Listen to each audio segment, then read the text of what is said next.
Bienvenidos a la unidad didáctica dedicada a las emergencias y los primeros auxilios.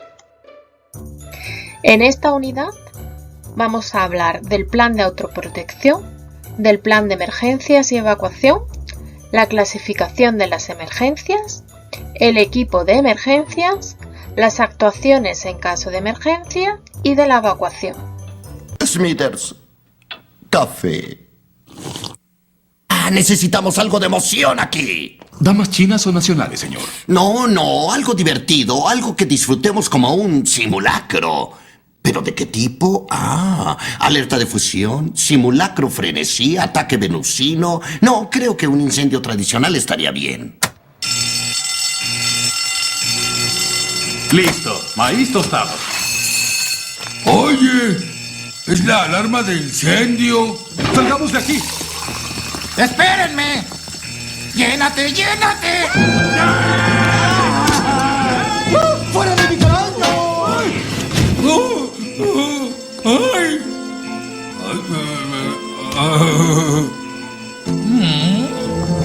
¡Fuego! ¡Pégueme! ¡Ay! ¿Debe tardar tanto tiempo? ¿En cuánto deben evacuar la planta en una emergencia? 45 segundos. ¿Cuánto llevamos ahora? No sé, señor. El cronómetro llega hasta 15 minutos. ¡Demonios! Tengo un hato de alertas tortugas como empleados. Ahí viene el primero de ellos. Creo que gané, señor Burns.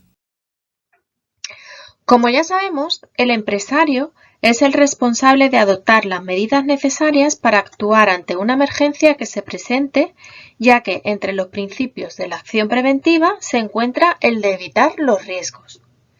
Además, existe una obligación documental por parte del empresario en prevención de riesgos laborales.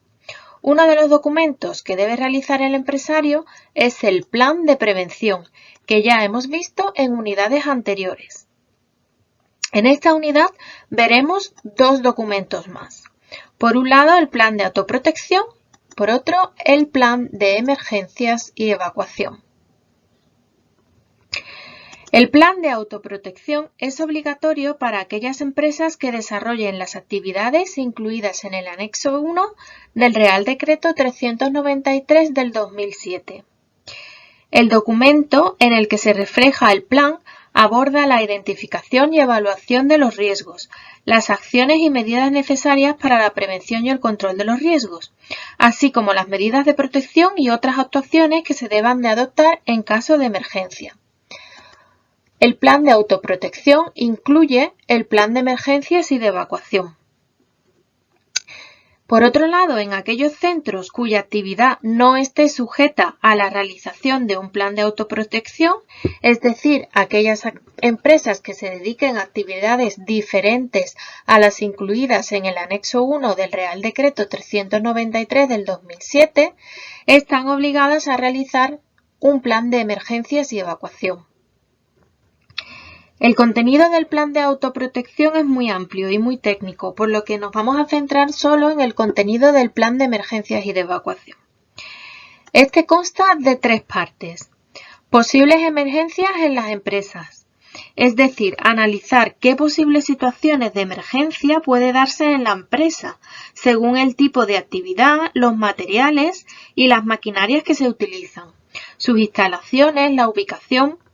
Por ejemplo, si se puede dar un incendio, una explosión, dónde, de qué tipo. Las actuaciones a llevar a cabo, es decir, establecer las medidas necesarias que se deben llevar a cabo para cada situación en concreto de emergencia y cómo se realizará la coordinación con los servicios externos, como son urgencias, bomberos, protección civil, y el equipo de emergencia que debe intervenir. Es decir, qué personal va a llevar a cabo las acciones necesarias ante una emergencia y asignar a cada persona una serie de funciones. En función de la gravedad, las situaciones se clasificarán en tres tipos de niveles. El primer nivel es el conato de emergencia. Es la situación en la que el riesgo o el accidente que lo provoca puede ser controlado de forma sencilla y rápida por el personal, con los medios de protección presentes en el momento y en el lugar del incidente.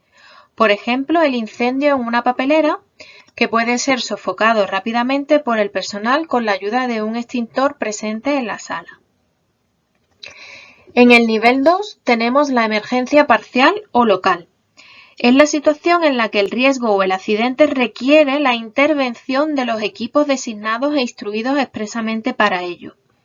Afecta a una zona del edificio y puede ser necesaria la evacuación parcial o el desalojo de la zona o área afectada. No afecta ni a sectores colindantes ni a terceras personas. Por último, tenemos la emergencia general o el nivel 3 de emergencia. Es la situación en la que el riesgo o el accidente pone en peligro la seguridad o integridad física de las personas y es necesario proceder al desalojo o a evacuación abandonando todo el recinto. Requiere la intervención de todos los medios humanos y materiales, incluidos los medios exteriores como bomberos, protección civil, etc.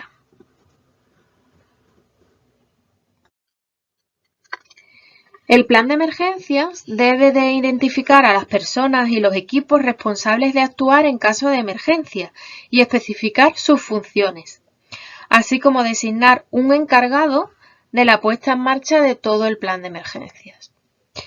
En algunos casos puede ser suficiente con 3 perfiles básicos, pero en otros puede ser necesario organizar más niveles. Por ejemplo, el jefe de emergencias, que será la máxima autoridad, coordinará el plan de emergencias, se encarga de dar la alarma y coordinar además con los servicios externos como bomberos, asistencia médica, etc.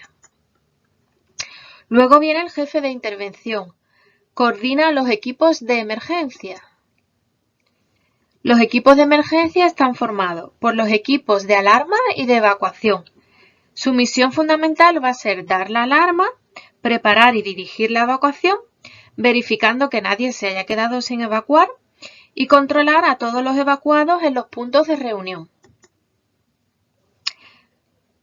Los equipos de primera intervención. Su misión va a ser combatir los conatos de incendio con extintores portátiles en su zona de actuación.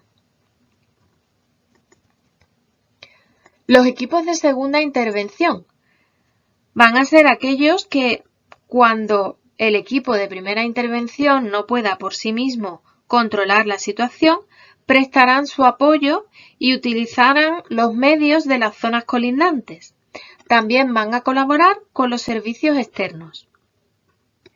Y por último tenemos los equipos de primeros auxilios. Su misión va a ser la de prestar los primeros auxilios a los lesionados durante la emergencia. Estos responsables deben estar formados y entrenados para asumir sus funciones en caso de presentarse una situación de emergencia, hasta que llegue la ayuda externa. Para que el plan de emergencias no quede en un documento archivado y que nadie conozca, es preciso la formación continua de estas personas encargadas o responsables de las emergencias en el lugar de trabajo. La información a través de carteles a todo el personal y la realización periódica de simulacros que se realizarán al menos una vez al año. De esta forma se mantienen los recursos humanos actualizados.